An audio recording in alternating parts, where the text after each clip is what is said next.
Once upon a time, there lived two friends named Welty and Karmen. They were friends since they were in school and had not seen each other for a long time. Until one day, they ran into each other in a shopping mall. They were surprised and happy to see an old friend again. They began to tell each other the stories of their lives.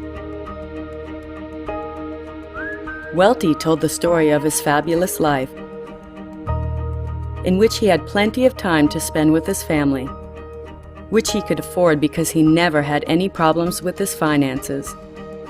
Plus, he had the freedom to pursue his hobbies and be engaged in social activities. While Karmen spent his days punching the clock, having no quality time to spend with his family, and his meager salary was spent paying more goods and the various installments, on top of an ever-increasing cost of living.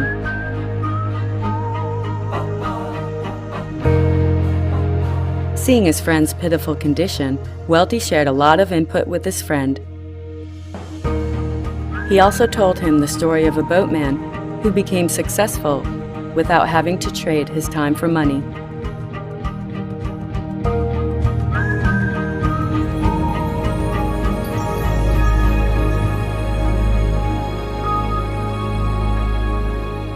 Once upon a time, there lived the village chief, who had a beautiful daughter.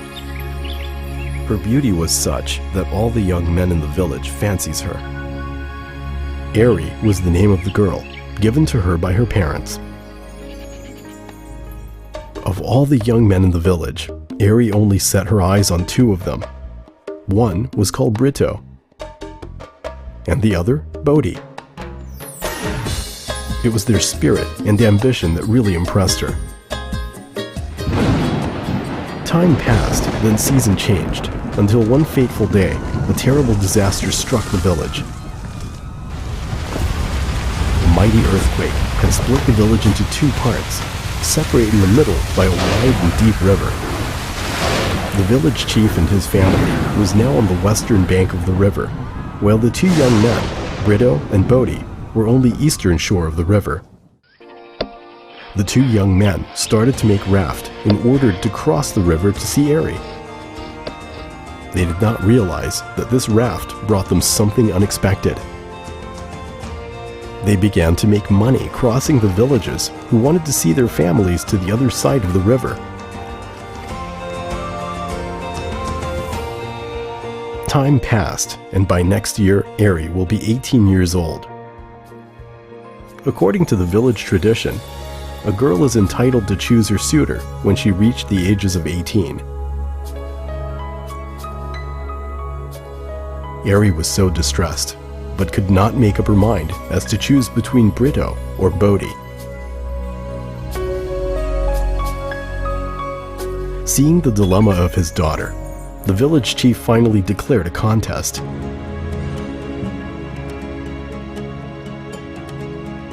Whoever managed to collect 1,000 taels of gold within 1 year will be entitled to marry his daughter.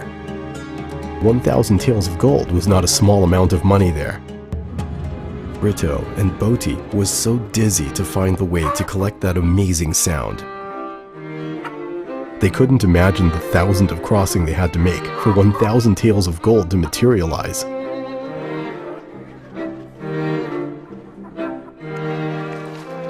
They worked harder and competed to cross more people in order to make the 1,000 taels of gold.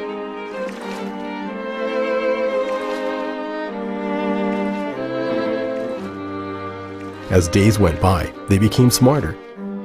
Now, they were not only building rafts but boats to accommodate more people in one crossing, thus increasing their income.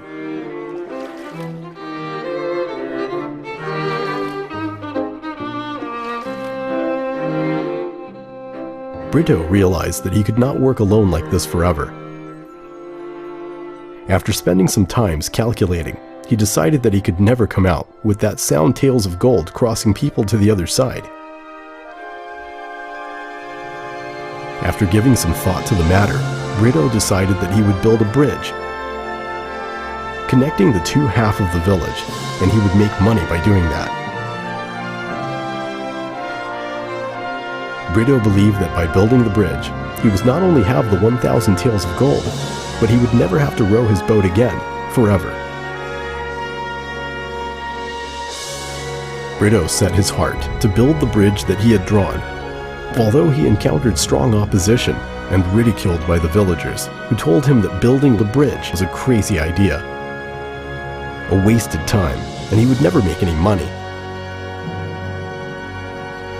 While building the bridge, Brito still continued to cross people with his boat, because he realized that his bridge had not yet been completed and still to yield the single cent. By day, he was crossing people with his boat, and by night and in his spare time, he was building his dream bridge.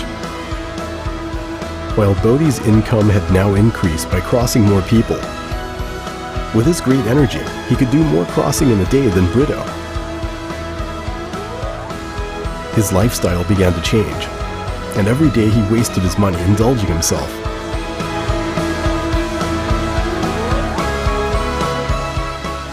Winter had finally arrived. Brito finally finished to building his bridge. The opening day of the bridge was greeted enthusiastically by the villagers. The price of crossing the bridge was much lower than the paid fare charged by the boats. Moreover, it was much safer crossing the bridge than a boat rides which carried with it the risk of sinking. Brito Bridge functioned very well, and every day people paid to cross. Brito income began to pour in stably. He only needed to build the connecting pipe to let the money streaming into him. Naturally, this led him to be the first to collect the 1,000 taels of gold required by the village chief. Meanwhile, Bodhi's income dwindled every single day. More so as the winter approached and the water of the river turned to ice. The villagers would much prefer to cross the bridge that Brito had built. There was no risk of sinking, and it wasn't slippery even when ice was present. Now even Bodhi's strength began to fail. He pushed himself too far. Poor Bodhi, he traded all of his time for money, and now even he could not use his strong body for work. The expression on his face began to change. Now autumn had arrived, and Brito's dream finally came true. With confidence, Brito went to the house of the village chief to ask Aries' hand in marriage. Finally, Brito and Aries lived happily ever after, enjoy financial freedom, time freedom, and prosperity forever.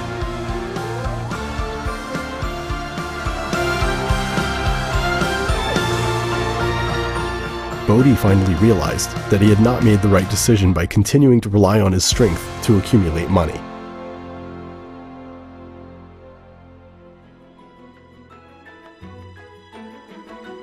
After listening intently to the story, Karmen was beginning to think that he too was doing the same thing that Bodhi did. All this time, he was trading his time for money. Arriving home, Karmen still pondered Welty's word. Before going to bed, he made the decision to follow Welty's advice, that is, to make a smart move like Brito did.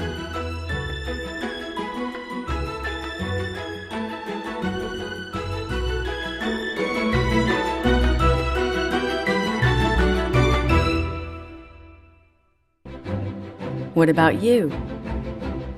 Which method do you prefer? If you are still unsure, try answering the following questions. Do you possess an income that flows continuously for 24 hours without you actually having to work for it? Are you relying on strength alone, or do you have a right system to produce money?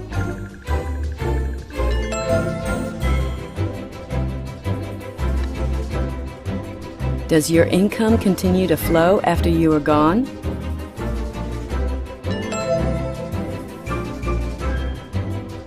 Can you quit work anytime you choose without sacrificing your income?